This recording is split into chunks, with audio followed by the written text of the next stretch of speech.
All right, let's get it going. It's down to the wire here on Vegas Insider. Kevin Rogers with you. And we got a lot to go over here. Week one of the NFL. It started last night. Bills blew out the Rams. So, congratulations if you had Buffalo. If you had LA, you move on to another game. It's fine. So, as long as you didn't blow your entire bankroll, then you'll be okay.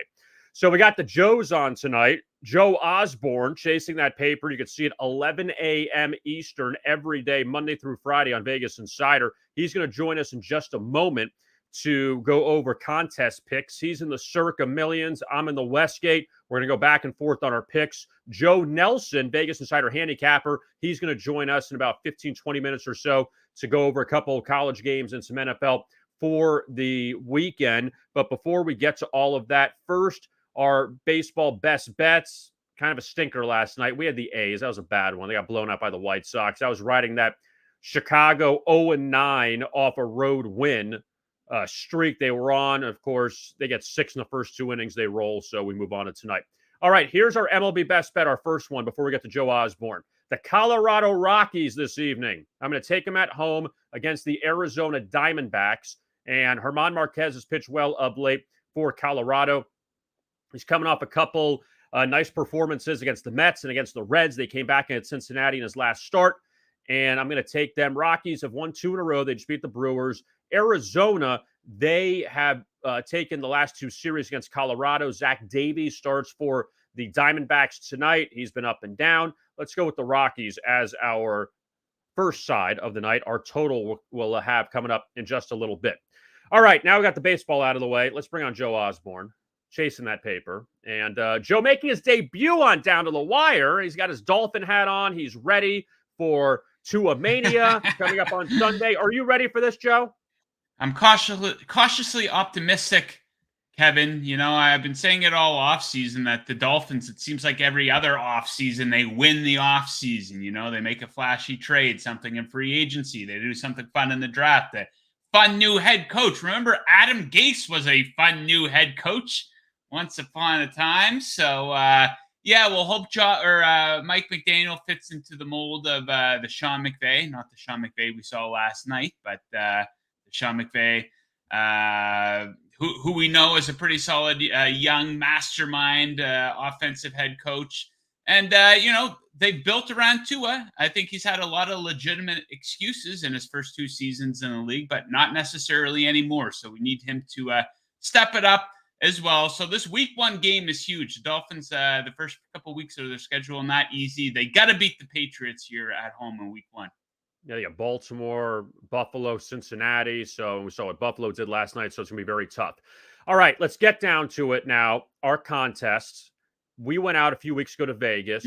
You signed up for the Circa Millions. I signed up for the Westgate Superbook. All right, so what that means for people that don't know, 5 games we pick against the spread every single week. All right, so Joe and I are going to go over our week 1 picks. Joe, we'll go back and forth. Joe, I'm going to start with you. What is your first pick for your contest this week? Yeah, I'm going to take the Ravens to, I like them to absolutely blow the Jets out of the water here, Kevin. I think the Ravens come out absolutely flying. You know, the wheels completely fell off of them last season. All those injuries got completely ravaged. Now they got everyone back. They're healthy. They're motivated. But I just think that there's a gigantic talent gap between these teams. And the Ravens often do come out flying in week 1 of a season. Check out some of these scores over the last 4 seasons. Now, they lost in week 1 last year, but 2020, they beat the Browns by 32 points. 2019, they beat the Dolphins by 49 points. 2018, they beat the Bills by 44. You know, the Jets still very much at the beginning of a rebuild here. There will be no revenge game for Joe Flacco in this one. Like, let's not forget about how bad the Jets are. So, yeah, I think the Ravens win this one by double digits. I like them as one of my favorite spread plays here, and I absolutely love them on a teaser as well. Well, I'm going to go with another road favorite, Joe, laying 7. I'm going to take the San Francisco 49ers. And you know what? Number 1, you got to have faith in Trey Lance here. And if Kyle Shanahan has that much faith in Trey Lance over Jimmy Garoppolo, who took him to a Super Bowl a few years ago and almost to a Super Bowl again last year, then it's got to be saying something. And we know Garoppolo re-signed with the Niners for a year, and he's still the backup. But this is kind of more of a fate of Chicago, that new head coach there, Justin Fields, who could be decent, but still not a lot of talent around him. And also, I like this number too. Two numbers I want to throw at you, Joe. One, the Niners, the last 3 seasons, they're 6-0 in September on the road. So Shanahan starts off hot on the road. And also, the Bears were 0-5 against the spread last year as a home dog. So I don't want to trust the Bears here. I just say forget it. Take San Francisco. I don't want to say don't worry about it. George Kittle's a question mark, which is a worry. But that's the one chalky play I really like is the Niners this week. Yeah, I like that too. I love San Francisco on a teaser, of course. I think the game actually sets up pretty good for Trey Lance. The Chicago pass defense, not so good last season. And Justin Fields is going to be running for his life out there. He's behind an awful offensive line with no one to throw it to, going up against one of the best defenses in the NFL. Now, there's going to be some funky results here in week one. This could be one of those games, maybe that game down in Houston with the Colts in town. But just everything on paper, it adds up here, Kevin. So I can't disagree with you there at all. All right, Joe, what's your second pick? Now you had Baltimore. Who's number two? I like the Cincinnati Bengals -6.5 over the Pittsburgh Steelers quite a bit.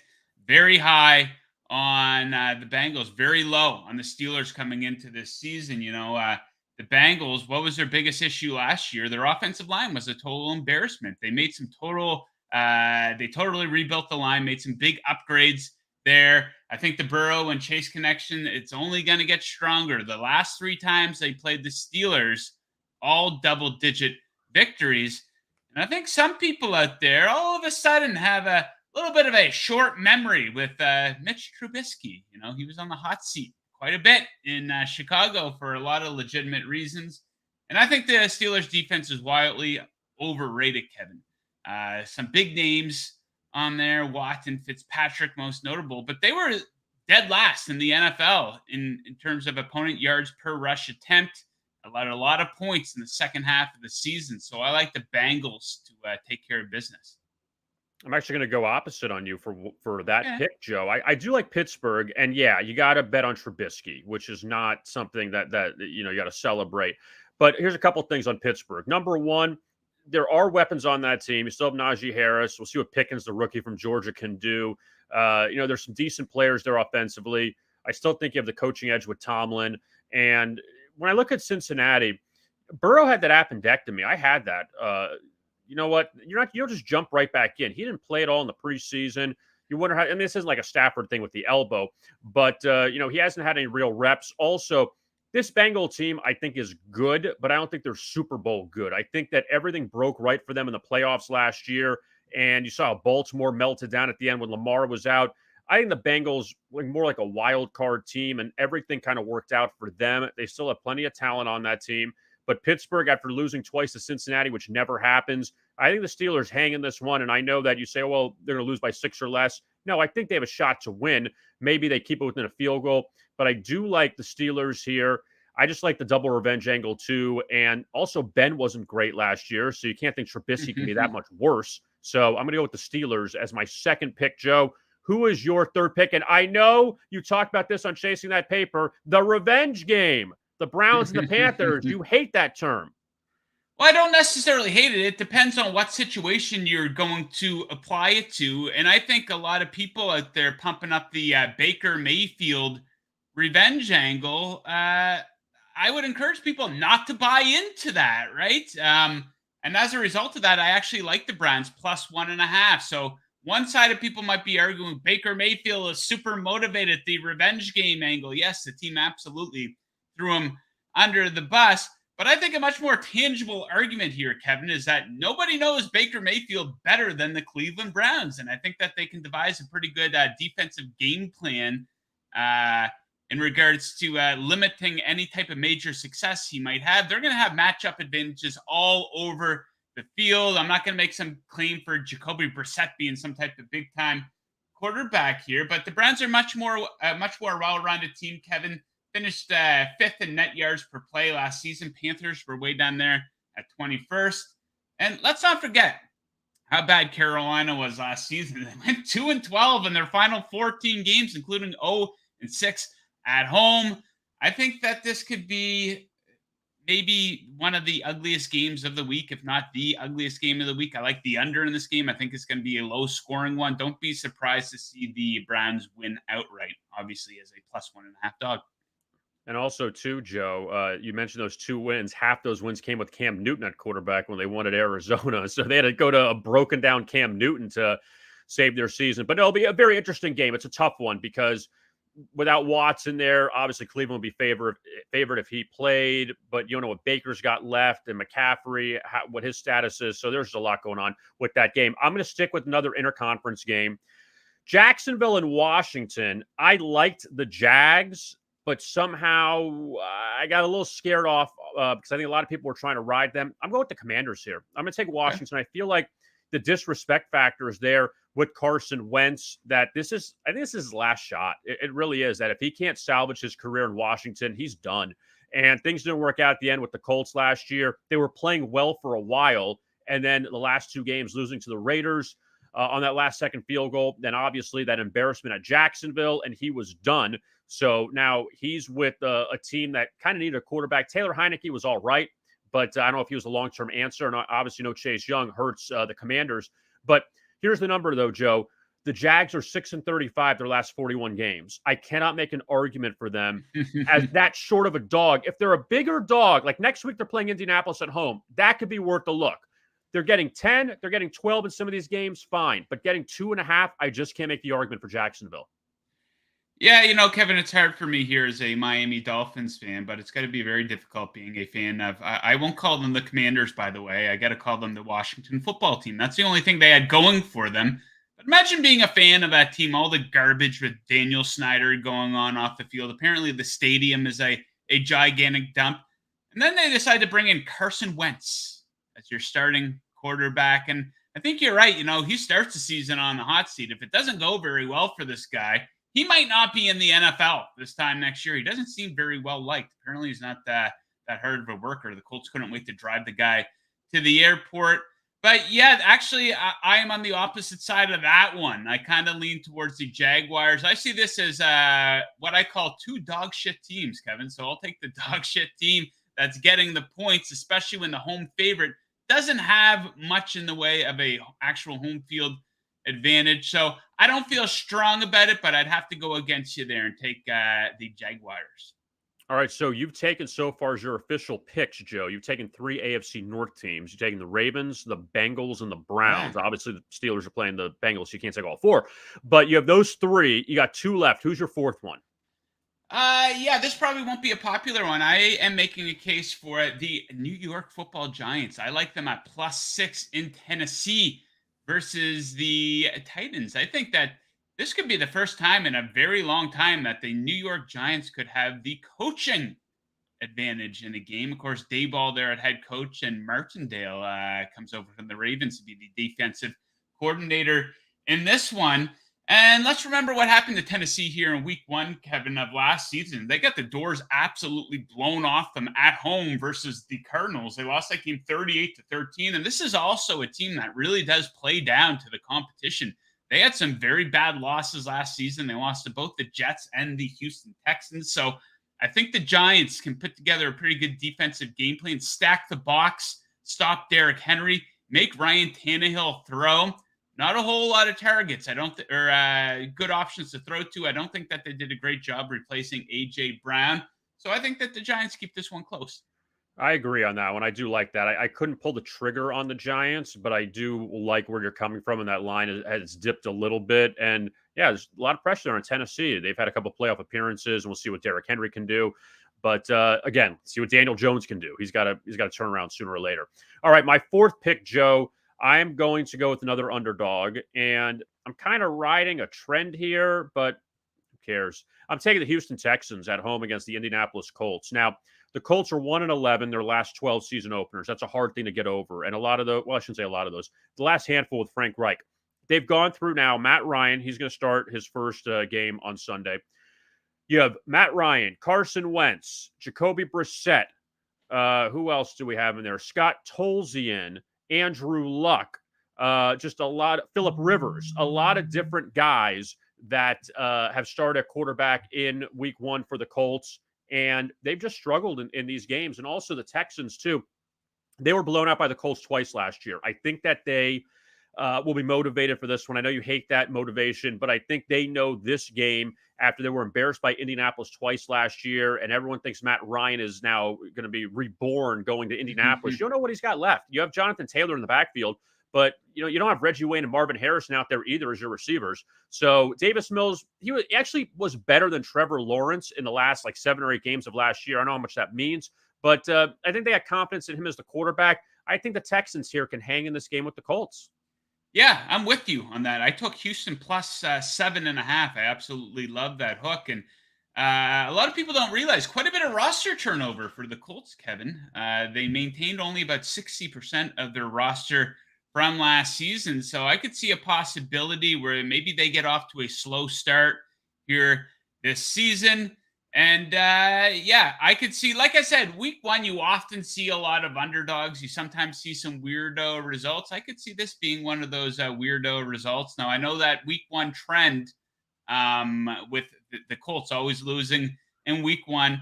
Some people might say that's silly, because it goes a couple different coaching staffs during that time. But that 100% scares me off. That's why I didn't have the Colts on a teaser leg this week. But yeah, I like the Texans here as a home underdog in a big divisional game.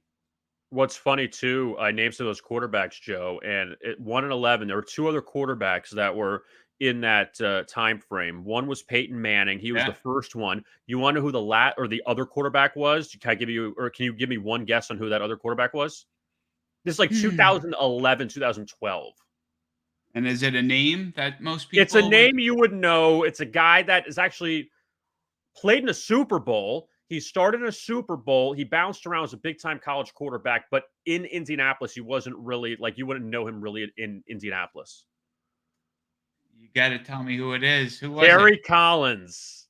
Kerry Collins. Okay, yeah, I recall the Kerry Collins era in Indianapolis. Yeah, I'm sure it was almost as long as the first Painter era, almost. Yeah. All right, let's go with number 5 now. Joe, what's your 5th pick? Yeah, another one that I think won't be very popular here. I'm going to take the Raiders plus 3.5 versus the Chargers. Listen, I know everybody loves the Chargers. I kind of like them too, just like in general, like big picture-wise coming into the season. Probably the sexiest team on paper. A lot of big-time acquisitions here in the offseason. It looks like one of those big-time acquisitions, maybe their most important one, J.C. Jackson, comes over from the Patriots. He's doubtful play in this game. That's going to open up a lot of the field here for the Raiders. And I think that the Raiders can put together a really good offensive game plan versus this team. Of course, they bring in Devontae Adams, which is pretty significant to pair him with Hunter Renfrow. But I think that they can get the ball going on the ground here. I think Josh McDaniels can put together a pretty good plan versus a Chargers team who are near the bottom of the league in terms of rushing defense last season, and they didn't really do much to improve that from the looks of things here in the offseason. Let's not pretend that there's any sort of home field advantage for the Chargers. There's going to be more Raiders fans. This is in LA, right? The Chargers, it doesn't matter who they play. They don't really have much of a home field advantage. So yeah, the Raiders will have more fans in attendance. That kind of matters a little bit, I think. And one of their acquisitions that's really flying under the radar, Chandler Jones. Not a whole lot of people talking about that. Pairing him up with Max Crosby will be an absolute nightmare for quarterbacks this season. So, yeah, I think that these teams are pretty close. It could be a field goal game either way. So I'll take the Raiders getting 3 with the hook. You're going to think I'm nuts, Joe, my 5th pick. Okay. What are we looking at here? I'm going with I wore the hoodie. I'm taking the Patriots. Okay. You're going to think I'm insane. Well, no. And here's my thing with the New England Patriots, Kevin. Like, I took the under in this game. I wasn't going to bet on the side. Everything is pointing to my Miami Dolphins. But how many times throughout the Bill Belichick era have we heard about the sky is falling? Oh, my God. Things are going god-awful. This is a disaster. The Patriots, wheels are going to fall off. We've heard that a million times now. And, of course, we're hearing this with the offense with Matt Patricia. These teams typically play in pretty close games. So, I can't fault you on that one. I don't think you're insane at all. I hope that you're dead wrong. I hope the Dolphins blow the doors off them, right? But, you might be onto something. Let's hear your breakdown. All right, here's what it is. Number one, Belichick's never beaten Tua, which is very interesting. And you got to think Belichick is not going to go 0-4 against Tua. Also, Mac Jones was 0-2 against Tua last year. It's the battle of Alabama quarterbacks. But besides that, this is what's key for me, Joe, is that everyone says how much the Patriots have struggled in Miami over the years. I think a lot of that's circumstantial because you had Brady as the quarterback. I feel like a lot of those were late season games. They were heavy favorites, and it was like the Super Bowl game for the Dolphins. Against New England, they were heavy dogs. The last 3 wins the Dolphins had against New England, all as dogs. It's been a while since Miami's been favored against New England. Now they're favored all of a sudden. So Belichick's flipped to the dog, and Tyreek Hill is there. I think a lot of people are buying also into this, Joe. That Eagles game, the last preseason game, Tua throws down the field to Tyreek, hits him a couple times. They look good. They look great. Eagles had no one playing in that game. They had everyone out. So it was a little bit like, all right, you did that against backups. Now let's see what you do against New England. And I'm not going to call it the Devontae Parker revenge game. You hate that. But you got to think Devontae Parker's a little bit of motivation there, too, with him after what happened with the Dolphins. I mean, he's not going to light him up. But you got Belichick as a dog here. I just can't pass up on it. Yeah, that's going to be one of the more popular contrarian picks of the week. But like I said, I think that there's a pretty good case for that. Like everything is pointing towards the Dolphins, and everybody is just reacting to what's going on in the news. And like I said, we see this with the Patriots all the time. The sky is falling. No, it isn't. Like, don't be surprised to see the Patriots in the mix for like a playoff spot towards the end of the year. I'm not predicting that will happen, but I wouldn't be surprised if it did. So, a lot of pressure on me as a Miami Dolphins fan, Kevin. Never mind Tua, the pressure on him. The pressure's on me here, Kevin. I'll be on my couch by myself, drinking beer, watching the game, hoping Miami can pick up that W, and hoping that you are dead wrong as well. I know. As long as I'm sane, that's all that matters. Don't say I'm insane, but I can be wrong, but sane. So that's kind of the key here with all this. But Joe, good luck on your contest picks this week, and hopefully it works out. Get you off to a good start, and get that circa millions because you got to hit like 75% to win that contest. So get off to a good start. That's the plan. I do plan on winning it, Kevin. So I will bring you to Vegas with me to pick up the check when I win it this year. Hold up that big check. I'll be on one end to help you with that. So, Joe, thank you so much. Chasing that paper, 11 a.m. daily Eastern from Monday through Friday on Vegas Insider. Joe, thanks so much. We'll talk to you again next week for your picks. Awesome. Thank you, Kevin. Have a great weekend, everybody, and good luck with your bets for week 1. All right. That is Joe Osborne there. Joe, obviously, a great job there. And see how they go. These contest picks, very, very interesting.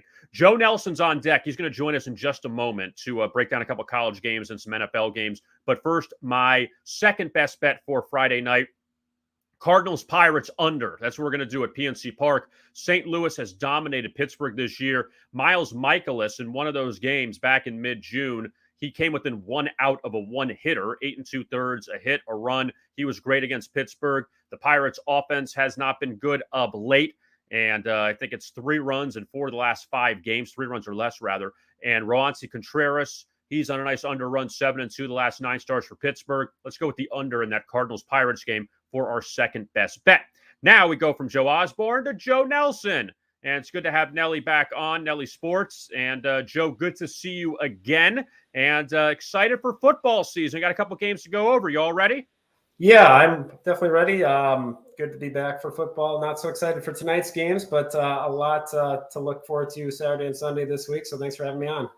You got it. And let's go. Let's start it up. College football tomorrow. South Carolina and Arkansas. That is the first game we'll go over. SEC battle. Arkansas off a big win over Cincinnati last week. Obviously, the Bearcats aren't what they were last year, but still a good win for Arkansas. They've turned the corner in the last year or so under Sam Pittman. And South Carolina with Spencer Rattler. We'll see what he does on the road. What are your thoughts on this matchup? Yeah, I mean, Arkansas was a pretty popular pick last week. I think they'll get a lot of support again this week. You've seen the line already hitting 8.5 a lot of spots this afternoon, even some 9 as you're posting here. But I'm with Arkansas on this one. I just can't get over some of the rushing numbers you saw last week.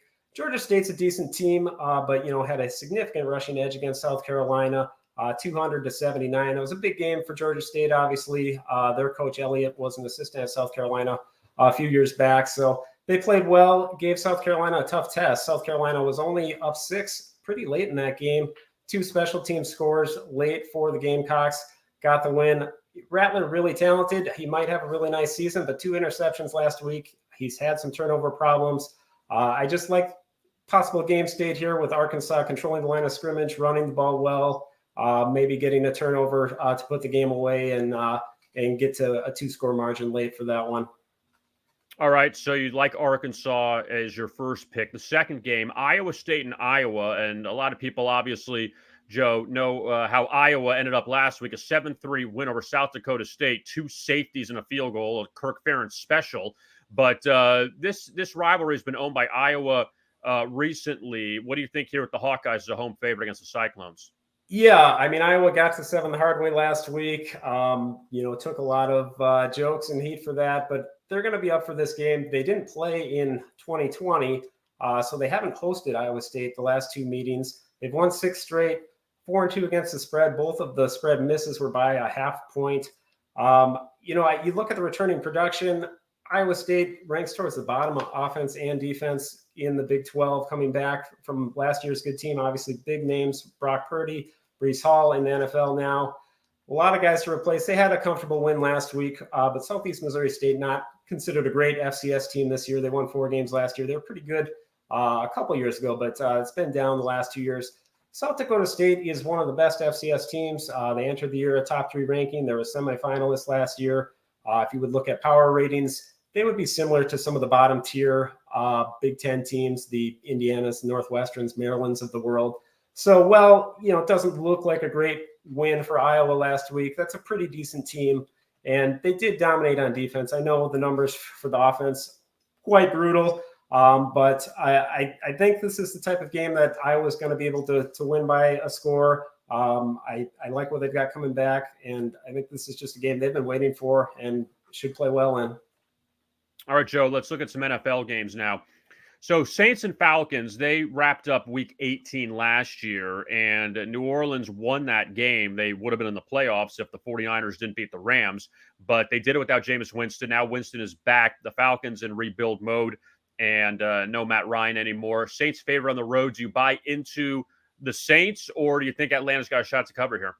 I do like New Orleans a bit overall this year. I feel like this summer everybody's kind of looking for another team in the NFC. You've kind of got the 4 contenders on top, and a lot of interest now in the Eagles, the Vikings, Saints. So I think the Saints are definitely a team in the mix. But I do kind of like Atlanta in week 1 here. Like you said, the win, they split last year. The Saints lost hosting Atlanta in November, a close game. That's a Trevor Siemian game. Of course, the Saints, you have to consider which of the 4 quarterbacks they were using last year in a bizarre season. But like I said, the win for the Saints was week 18, an important game for them, a meaningless game to close out a 6-win season for Arthur Smith's first season with the Falcons. You got Marcus Mariota here, and he's had pretty good success. You take away his rookie year, he's 26-23 as a starter. Take away Winston's rookie year, he's 27-34 as a starter. A lot of people look at the Saints last year. If Winston had stayed healthy, this is a really good team, an NFC contender. But with Winston, you had losses to Carolina. You had losses to the New York Giants. He's just been very inconsistent. One of the highest interception rates at 3.3, much lower interception rate for Mariota. Mariota obviously still brings some good mobility. And with Kyle Pitts, with rookie Drake London, he's got some pretty good targets. I think Falcons defense is going to struggle this year, but the Saints receiving core is pretty questionable as well. Olave, the rookie, a lot of potential. Michael Thomas, we'll see if he plays this week. You just don't know. And so I like Atlanta's chances to hang in this one, maybe have a shot at the upset, and at least put in a late score to maybe get back within the number. Dennis Allen taking over for one of the better head coaches in the NFL the last decade and a half, 8-28 in his career with the Raiders. So I think there are some more questions with the Saints. I think it's a little bit of a steep price for a division rivalry to kick off the season. It's funny, Joe, you mentioned that Carolina game. That was after the Saints beat the Packers convincingly in Jacksonville. They went to Carolina, like, Saints are a pretty good team. Went to Carolina, got blown out the next week. They were a good underdog, the Saints, last year, but you mentioned the favorite role, that Atlanta game at home, Carolina on the road. They had some bad performances as a favorite, so good points there on Atlanta. Now, the next game we'll look at, the Steelers and the Bengals. They meet in Cincinnati, and this game, Joe Osborne and I talked about it. I like the Steelers. He likes the Bengals. I like the double revenge spot, even though you got to see what Trubisky can do. Do you buy into the Bengals again here in week 1? I think the Bengals will be a good team. I think they'll have a good season, especially early in the year. Their schedule is pretty favorable the first 9-10 weeks, then gets pretty tough the last few weeks. So I can see them kind of emerging as one of those top AFC contenders the first 2 months here. But I like Pittsburgh here. Last year was the first time since 2009 that Cincinnati swept Pittsburgh. The early season game, the week 3 game, was a bit misleading. Pittsburgh had a pretty big yardage edge. The second meeting in November, the Bengals, did win in a blowout.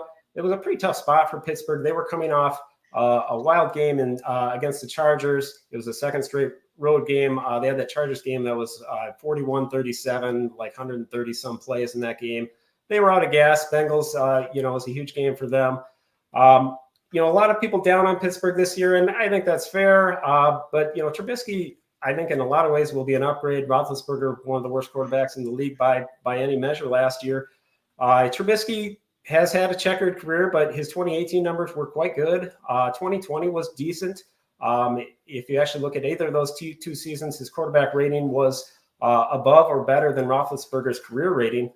So I think he's going to be probably inconsistent. We'll have some tough games here and there, but I think this will be a very big game for the Steelers, and I think they'll have a chance to hang in there. -4 the last time they played last November, so I don't know if enough has changed to justify that jump. Obviously, big Super Bowl run for the Bengals, but this was a 10-7 team last year. Pretty inconsistent. Had some bad losses in both games against the Steelers. Burrow didn't throw for much, below 200 yards in both games. So Steelers defense still with some pretty good players, and could have a shot to hang around with maybe another week 1 upset like they had last year against the Bills. All right, and our last game we'll look at, 425 game, Green Bay and Minnesota, Joe, and the Packers are short favorite here. It feels like, both teams had some games slip through their fingers last year. Minnesota early on, they had that Bengals game they lost in overtime. They missed a field goal late against Arizona. They had a couple close losses. Now we'll see if they can put it together with a new coach. But on the Green Bay side, the last thing you remember, Joe, is that loss to the 49ers in the snow on the block punt. You would have thought Green Bay could have been a Super Bowl team. Do you think the Packers here, Aaron Rodgers signs that new deal, Devontae Adams gone, but do you think Green Bay here can rebound in week 1? I think it'll be a good game. I'm going to get involved in the total on this one. I think as a sort of pessimistic Vikings fan, I think the most likely scenario is probably the Vikings lead most of the way and fall apart in the end. But I think the total is interesting in this one. The last 2 meetings in Minneapolis, really high scoring, 75 and 65 points combined. 4 straight meetings the last 2 years all went over. But yet we see this total coming down through 48, through 47. Important numbers on NFL totals. And I think early in, if this was week 10, I might say, if I like the over, I don't care about that. But week 1, I think you have to trust the market a little bit. We saw last night's game with the peculiar line with Buffalo being the road favorites and that move being successful. I think the under might be the play here as well. One thing you saw last night as well with 2 teams with new offensive staffs in a few key places, some sloppy play, pretty slow scoring first half. You've got with Minnesota and Green Bay, a lot of new offensive coaches, new coordinators, both sides, new head coach for the Vikings, obviously. So I think you could see some, less efficient offensive starts for both of these teams. And, a lot of talk Green Bay probably shifting to more of a run attack this year. Dillon and Jones getting a big part of the offense. And I think if you look at how bad Minnesota's run defense last year, I think that has to be plan A for the Packers in this game. And another thing I like with the under this, these teams don't turn it over much. 2 really good quarterbacks that don't turn it over very much. So, I don't think you're going to have a cheap score with a long interception return or something like that, even if you do have a little inconsistency with the offenses as they get used to young receiving core for the Packers and, a completely new staff for the Vikings. Joe Nelson, always great work, not only with the NFL and college football, but baseball, basketball. He covers everything and a great job. Joe's been with Vegas Insider for a very long time, handicapping. And also you could find him on Twitter at Nelly Joe Nelson. Joe, thank you so much for the time. We will talk to you again soon. All right. Thanks, Kevin. Good luck this week. All right, you too. Thank you. Joe Nelson, you can find his picks at Vegas Insider. He's been with us for a very long time and does a fantastic job with those picks. All right, now Bet365. We told you about them the entire week, or pretty much since Down to the Wire has begun. And look, they've teamed up with Vegas Insider. They are offering new users an amazing welcome offer. Bet365 Sportsbook is offering an exclusive bonus. Customers can bet $1 and get $200 in free bets. Users must use the code NJVIP at signup and be located in a legal betting state where Bet365 is licensed. This is for new users only. Full terms and conditions apply. Check them out now at Bet365. All right, so the Joes were great tonight. Joe Osborne as well as Joe Nelson, and always good to hear from both of them. And I'll repeat again my contest picks for this week in the Westgate, taking the 49ers, the Texans, the Patriots. I'm just going to run right through them. Let's go. 49ers, Commanders. Well, let's go in order then, Spence. Commanders against the Jags, Steelers against the Bengals, the Patriots against the Dolphins, and who's my last one? Texans against the Colts. I've only gone over it like 100 times, and also in the podcast. You can check out the podcast, NFL Weekend, that was put out today. I went over those again, so you would think I'd memorize these by now. But the NFL Weekend podcast, you could find that on our Vegas Insider podcast page, and I go over every game. I repeat the contest winners, contest picks for this week. You can find them on there as well. We'll be back on Monday night, and we'll look at Denver and Seattle, and we'll see Russell Wilson's return to the great Pacific Northwest and what he'll do as the quarterback of the Broncos. So our thanks to Joe Osborne, chasing that paper, 11 a.m. every day, Monday through Friday Eastern, or Monday through Friday, 11 a.m. Eastern. Might as well get that right.